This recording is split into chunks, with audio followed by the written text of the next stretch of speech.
Disgraced former Fox News host Bill O'Reilly has claimed that the LGBTs are teaming up with ethnic minorities to bring about the end of white men in America. The longtime Fox News anchor was dropped from the network last year after a string of accusations of UAL harassment, but now has a large following via his own outlet No Spin News. In a rant last night, O'Reilly claimed that the LGBTs were working with ethnic minorities to unseat white men from positions of power. He claimed, for a long time skin color really wasn't much of an issue in America, but now whiteness has become the issue. Whiteness. If you're a white American, you are part of a cabal that either consciously or unconsciously keeps minorities down. Therefore that has to end and whiteness has to be put aside. That's what the border is all about. The open border people, in California and in the Democratic precincts. Let everybody in, everybody in. That would diminish whiteness because minorities then would take over as they have in many parts of California. That's what that's all about. Getting whiteness out of power, particularly white men. So then the Me Too movement, very closely aligned with the progressive left. Get those white guys, get 'em. Bill O'Reilly, host of Fox's The O'Reilly Factor at Fox Studios on December 15, 2011 in New York City.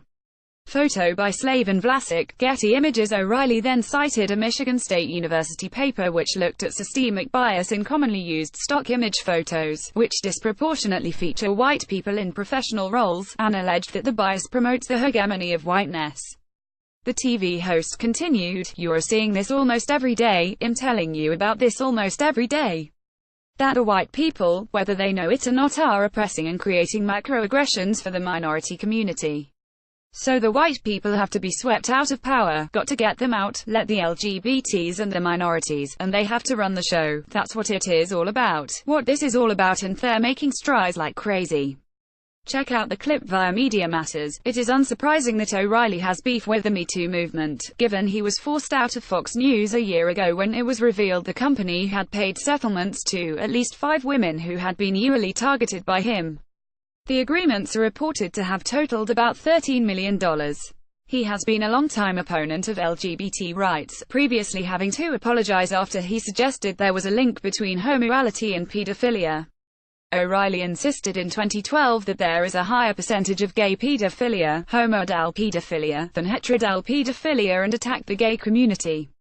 He claimed, "I think the statistics are that the male-boy pedophilia problem is much more intense than the male-girl pedophilia problem." Fox News anchor Bill O'Reilly attends The Hollywood Reporter's 5th annual 35 Most Powerful People in New York media on April 6, 2016 in New York City. Photo by Dimitrios Kambouras, Getty Images. For Hollywood Reporter, the host was savaged for the untrue claim, and for appearing to suggest that people who yearly abuse male children are connected to the gay community. He also claimed same marriage had only been introduced due to intimidation by LGBT people. He said, "One of the reasons gay marriage has come on so strong in the USA is intimidation. If you oppose same marriage, you may become a target. There's a big difference in saying, if you donate money to a traditional marriage cause, we're going to hurt you, we're going to find out where you live, we are going to try to take your job, maybe do vandalism to your home." Big difference, is there not? There have been websites who have put people's names on there. There have been a lot of that stuff. Now there are threats and demonization. And that, unfortunately, has put gay marriage over the top. That is the technique that turned the tide, intimidation and harm. That's what won it. Read this: "The celebrities that you didn't realize are gay.